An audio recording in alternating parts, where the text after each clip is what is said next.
I'm very grateful to being in that position in a way when I hit rock bottom because of it, it woke me up. All right, so here's what's happened. Prince Edward's former girlfriend has finally broken her silence about Sarah Ferguson, and her comments are turning heads. After years of staying quiet, Ruthie Henshall says she's deeply disappointed by what has emerged about the former Duchess of York, despite once seeing a very different side of her.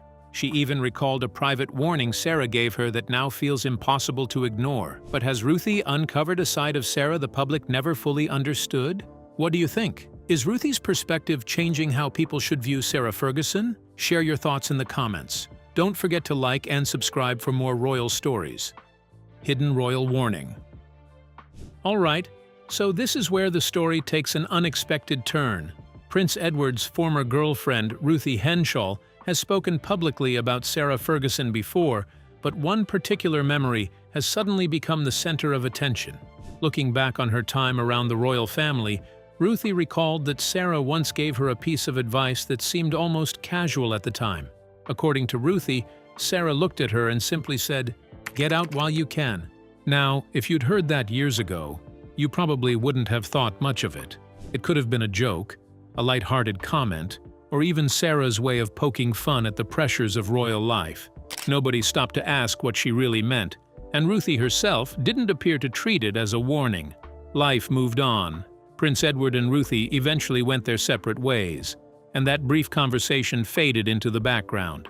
But today, people are hearing those words very differently. Here's why. Ruthie wasn't someone watching the royal family from the outside like the rest of us. She spent around 5 years in a relationship with Prince Edward during the late 1980s and early 1990s, a period when she became familiar with royal gatherings and the personalities behind palace walls. That meant she wasn't judging Sarah Ferguson from newspaper headlines alone. She knew her personally. In fact, Ruthie's early memories of Sarah couldn't have been more positive. She described Sarah as warm, welcoming, and someone who made a genuine effort to include her. Whenever they were together with members of the royal family, Sarah reportedly drew her into conversations and made sure she never felt like an outsider.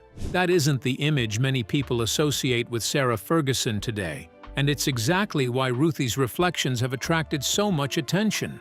So, what changed? That's the question people have been asking since Ruthie admitted she no longer keeps in touch with Sarah and openly expressed disappointment over what has come to light about her in recent years. Instead of criticizing Sarah's personality, Ruthie made it clear that her opinion shifted because of later developments that she found deeply troubling. Suddenly, that old comment, "Get out while you can," doesn't sound quite as harmless as it once did. Was Sarah simply talking about the relentless pressure that comes with royal life? Was she speaking from her own difficult experiences inside the monarchy? Or was there another reason behind those words that only makes sense with the benefit of hindsight? The truth is, no one can say for certain. Sarah herself has never publicly explained what she meant, and Ruthie hasn't claimed to know exactly what was going through Sarah's mind either. Yet that's precisely what makes this story so fascinating. One short sentence, remembered decades later, has reopened a conversation that many believed had long been forgotten.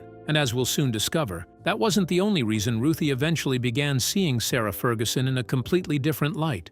Ruthie saw a side of royal life few outsiders ever witnessed. What secrets did those private moments reveal? How deep was her connection to the palace? And what discovery would challenge everything she thought she knew next as events begin unfolding? Let's unravel the mystery.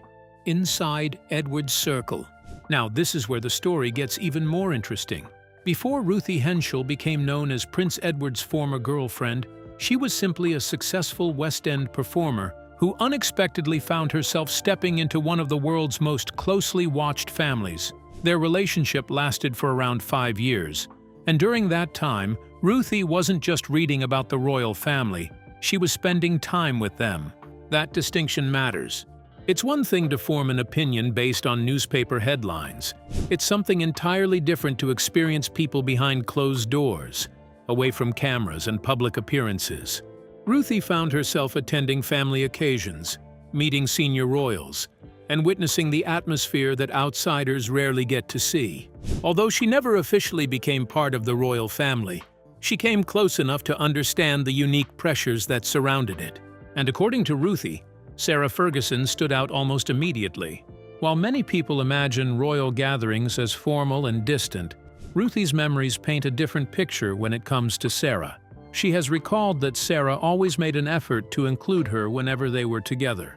Rather than leaving her standing awkwardly on the sidelines, Sarah reportedly brought her into conversations and helped her feel comfortable among relatives who had known one another for years.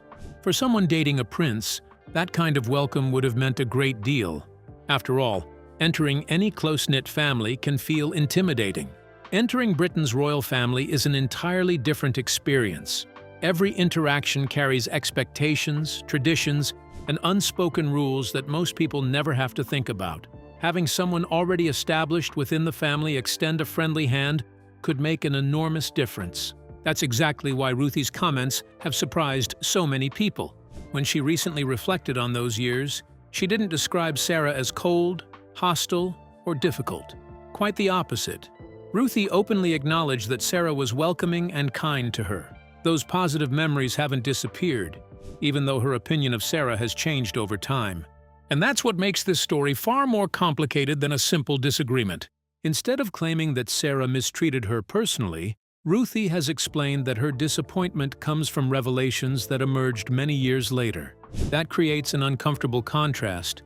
How can someone leave such a warm personal impression while later becoming associated with controversies that change how old friends see them? Is it possible for both versions of a person to exist at the same time? Or does time simply reveal qualities that weren't obvious in the beginning? Those questions don't have easy answers, but they do explain why Ruthie's reflections have resonated with so many royal watchers. She isn't speaking as a tabloid commentator or a palace insider trying to settle old scores. She's speaking as someone whose perspective was shaped first by personal experience and only later by public events. And as those public events continued to unfold, Ruthie found herself looking back on one particular conversation with Sarah in a completely different way. That quiet warning no longer felt like an offhand remark. It started to sound like something much more revealing. Years later, headlines that forced Ruthie to question everything she once believed about Sarah Ferguson. What changed behind the scenes? Why did their friendship quietly disappear? And what revelation would make Ruthie's memories feel completely different from reality as the story takes a turn? Keep watching. Everything changed later. Everything changed later. Now here's where the story takes a completely different direction. For years, that conversation between Ruthie Henshall and Sarah Ferguson was nothing more than an old memory. There was no public fallout, no dramatic confrontation, and certainly no suggestion that Ruthie had any reason to question Sarah's character. In fact, if you had asked her back then, she probably would have described Sarah exactly as she later did: warm, welcoming, and someone who went out of her way to make others feel included. But time has a way of changing how people see the past. As the years went by, Sarah Ferguson remained one of the most recognizable figures connected to the royal family. Even after her divorce from Prince Andrew, she continued making headlines, sometimes for charitable work and public appearances, but just as often for controversies that kept drawing media attention. Each new story seemed to add another layer to an already complicated public image, and gradually, the cheerful, approachable Duchess many people remembered became overshadowed by constant scrutiny.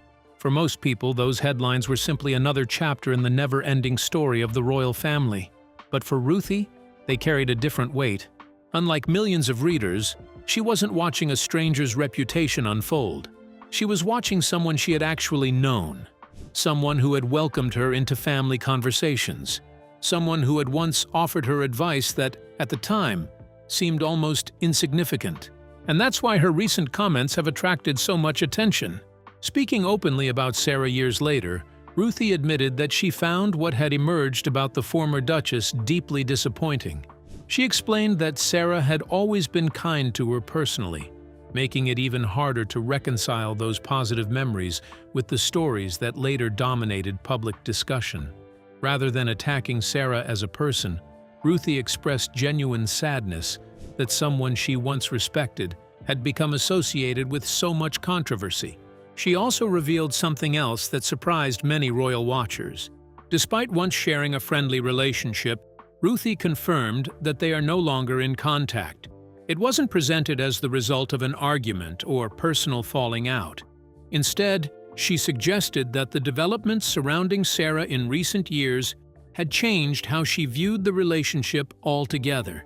That distinction is important because it shows this isn't a story about old grudges. It's about how new information can reshape old memories. Think about that for a moment. How often do we look back at something someone said years earlier and suddenly hear it differently because of everything that's happened since? A sentence that once seemed ordinary can take on an entirely new meaning when viewed through the lens of later events. That's exactly what appears to have happened here. Sarah's reported advice, "Get out while you can," didn't become remarkable because the words changed. They became remarkable because the circumstances around them changed. The more Ruthie reflected on Sarah's public journey, the harder it became to dismiss that comment as nothing more than a passing joke. But here's the question that still hasn't been answered. Was Sarah speaking about her own difficult experiences inside royal life? Or was there another reason those words stayed with Ruthie for so many years? The deeper we look into Sarah Ferguson's story, the more complicated that simple sentence becomes. Behind Sarah's words lies a deeper mystery. Was her advice a simple reflection of royal struggles, or a hidden glimpse into pressures behind palace walls? What did she truly understand about life inside the monarchy? And what revelations could change everything we thought we knew? Stay with us. Looking back differently. Now this is where the story becomes much bigger than one conversation. Up to this point, we've been looking at Sarah Ferguson's reported words through Ruthie Henshall's eyes. But what if those few words weren't really about Ruthie at all? What if they reflected Sarah's own experience of royal life? That's a question no one can answer with certainty. Sarah has never publicly explained exactly what she meant by saying, "Get out while you can." But when you look at the life she was living at the time, it's not difficult to understand why people are revisiting that moment today. Sarah had already experienced firsthand how demanding life inside the monarchy could be. Becoming part of the royal family wasn't simply about marrying a prince. A casual comment could be analyzed endlessly. Even moments meant to be private often became subjects of public debate. It's a level of scrutiny that very few people ever experience, and for someone who had entered royal life with an outgoing and spontaneous personality, adapting to those expectations wasn't always easy. That's one reason Sarah Ferguson attracted so much attention.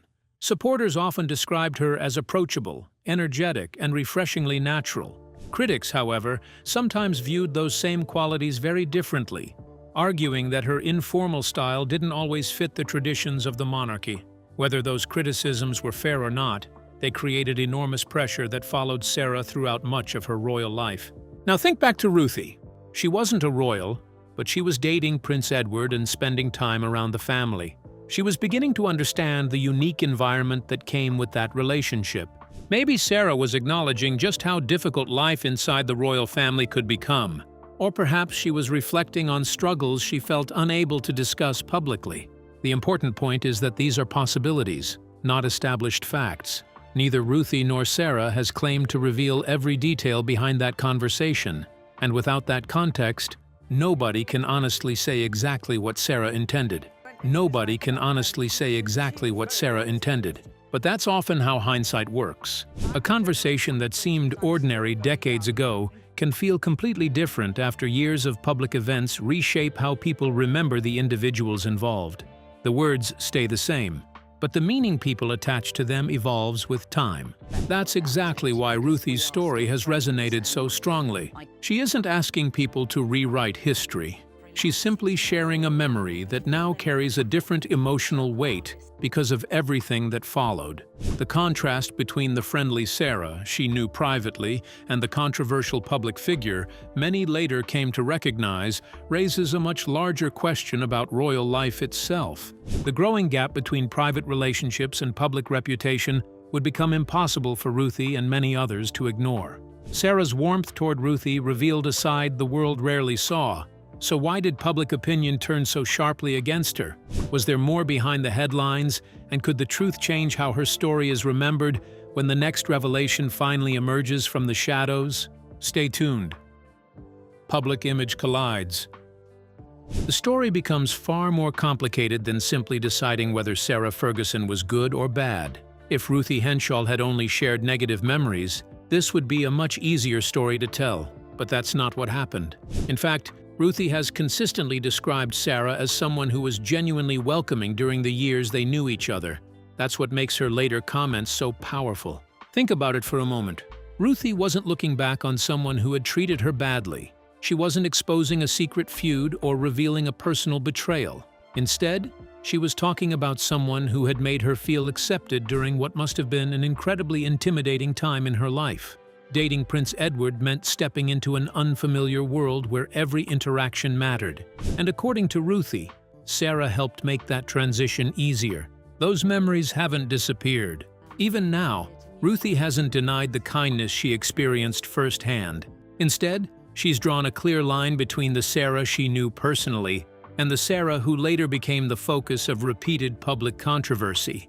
That's an important distinction because it reminds us that personal experiences and public reputations don't always tell the same story. Over the years, Sarah Ferguson's name appeared in headlines for a wide range of reasons. Some stories focused on her charitable work and efforts to rebuild her life after leaving full-time royal duties. Others centered on financial difficulties, media criticism, and associations that attracted intense public scrutiny. Each new headline seemed to shape public opinion a little more, until many people no longer remembered the lively, approachable figure who had once been welcomed into the royal family with so much optimism. For someone like Ruthie, that transformation couldn't have been easy to watch. Imagine remembering someone for their warmth and generosity, only to see years of news coverage slowly replace that image with something far more controversial. It's not surprising that disappointment would eventually outweigh admiration. And that's exactly the word Ruthie has used. Not anger, not resentment, but disappointment. There's an important difference between those emotions. Anger usually grows from feeling personally wronged. Disappointment often comes from believing someone was capable of being better. Ruthie's comments suggest that she never forgot the kindness Sarah showed her. Instead, she struggled to reconcile those memories with later reports that left her questioning the woman she once respected. That emotional conflict is probably why so many people have connected with this story. It's easy to place public figures into simple categories: hero or villain, admired or criticized. Real life is rarely that straightforward. People can leave positive impressions on those around them, while also making decisions that attract criticism later. Those two realities can exist side by side, even if they seem impossible to reconcile. That's why Ruthie's reflections feel so different from the usual royal headlines. She isn't asking people to ignore Sarah's controversies, nor is she pretending her own positive experiences never happened. Instead, she's acknowledging both sides of the story. She remembers Sarah as someone who welcomed her with kindness, but she also admits that later events changed how she viewed that friendship. And perhaps that's what makes Sarah's reported warning even more intriguing today. If Ruthie still remembers the warmth, yet no longer shares the same admiration, what exactly happened between those early royal days and the person she eventually came to see? That's the question that leads us to the next chapter, where we explore why Ruthie chose to speak about all of this now, after so many years of silence. Decades later, why are Sarah's forgotten words suddenly echoing through royal conversations again? What changed behind the scenes to bring these old reflections back into focus? And could her candid revelations uncover a deeper story the public never expected to revisit as this mystery unfolds? Why speak now? Now here's the question that has kept this story alive. If Ruthie Henshall has carried these memories for decades, why are people paying so much attention to them now? After all, the conversation she recalled didn't happen last year. It happened during a completely different chapter of royal history. So why has it suddenly become headline news? The answer isn't simply because Ruthie decided to speak. It's because the world around that story has changed. Over the past few years, public interest in the royal family has reached another level. Every interview, every memoir, every documentary, and every previously overlooked story has encouraged people to revisit the past with fresh eyes. Moments that once seemed ordinary are now being examined alongside everything that's happened since. Suddenly, old conversations don't sound quite so ordinary anymore. That's exactly what has happened here. When Ruthie recently reflected on Sarah Ferguson, she wasn't making wild accusations or claiming to reveal hidden palace secrets. Instead, she spoke candidly about her own experience. She remembered Sarah as welcoming and kind during the years she dated Prince Edward, but she also admitted that what had emerged about Sarah over the years left her deeply disappointed. She even made it clear that they are no longer in touch. Those comments struck a chord because they felt personal, rather than sensational. People weren't hearing from another royal commentator trying to interpret events from the outside. They were hearing from someone who had actually shared meals, conversations, and family occasions with members of the royal family. That kind of perspective naturally carries a different weight, even when it's based on personal memories rather than dramatic revelations. At the same time, Sarah Ferguson continues to attract public attention whenever her name appears in the news. Whether the discussion centers on her public appearances, her relationship with the royal family, or the controversies that have surrounded her over the years, people remain fascinated by her story. As a result, Ruthie's reflections arrived at a moment when many were already looking back at the history of the York family from a new perspective. And that's where timing becomes everything. Sometimes, a story isn't ignored because it lacks importance. Sometimes, it simply arrives before people are ready to understand it. Years later, when circumstances change, those same words can suddenly feel far more significant than they ever did before. Think about how often that happens. An old interview resurfaces. A forgotten photograph goes viral. A comment that barely attracted attention decades ago suddenly becomes the subject of endless discussion because people now see it through an entirely different lens. Ruthie's recollection appears to fit that pattern perfectly. Her story hasn't changed. Sarah's reported words haven't changed. What has changed is the public's understanding of everything that happened afterward. That's why so many people are revisiting that simple sentence and asking whether it reflected something deeper about life inside the monarchy. But perhaps the biggest reason this story continues to resonate is that it doesn't offer an easy conclusion. Instead, it leaves us with a lingering mystery about private conversations, public reputations, and the way hindsight reshapes even our clearest memories. And that brings us to the final chapter, where we return to the sentence that started it all and ask whether its true meaning was ever understood in the first place. The warning behind those words carries a different weight as memories collide with unexpected revelations. Did Sarah's advice hide a deeper truth? Could Ruthie's experience change how we see the entire story? And what final meaning emerges when the past is finally revisited? Stay tuned. The words remain. All right, so after everything we've explored, we're back where this story began, with one simple sentence that refuses to fade away. Get out while you can. On the surface, it's only 5 words. But after hearing Ruthie Henshall reflect on her years around the royal family, those words don't sound nearly as ordinary as they once did. Not because anyone has uncovered new evidence explaining them, but because time has changed the way people hear them. That's what makes this story so compelling. When Sarah Ferguson reportedly said those words, there was no public debate about what they meant. Ruthie didn't present them as a dramatic warning, and there was no reason for anyone else to question them. They were simply part of a private conversation between 2 women whose lives briefly crossed inside one of the world's most famous families. Then life moved on. Prince Edward and Ruthie eventually ended their relationship. Sarah Ferguson's own journey continued, bringing moments of public success alongside periods of intense scrutiny. Years passed, headlines came and went, and what once seemed like an ordinary remark slowly became something people wanted to understand. But here's what's interesting. Ruthie has never tried to erase the positive memories she has of Sarah. Even while explaining why she no longer keeps in touch with her, she has continued to describe Sarah as someone who welcomed her warmly during those early years. That's an important detail because it reminds us this isn't a story built on bitterness. Instead, it's built on contrast. On one side is Sarah, Ruthie remembers personally, a woman who was friendly, inclusive, and kind enough to make someone dating Prince Edward feel comfortable within unfamiliar surroundings. On the other side is the public figure whose later controversies left Ruthie openly admitting that she felt disappointed by what had emerged over the years. Those two versions don't necessarily cancel each other out. In fact, they may explain why Ruthie's reflections have resonated with so many people. Real life is rarely as simple as the headlines suggest. A person can leave lasting positive memories while also making choices that change how others see them later. Holding both of those ideas at the same time isn't easy, but it's often closer to reality than choosing one version over the other. And perhaps that's why Sarah's reported advice continues to provoke discussion. Maybe it reflected the pressures she experienced herself. Maybe it was a passing remark with no deeper meaning at all. Or maybe it's impossible to fully understand because only Sarah truly knows what she intended. Whatever the answer may be, one thing is certain: that brief conversation has taken on a significance neither woman could have imagined at the time. Sometimes history isn't rewritten because new facts emerge. Sometimes it's revisited because our perspective changes.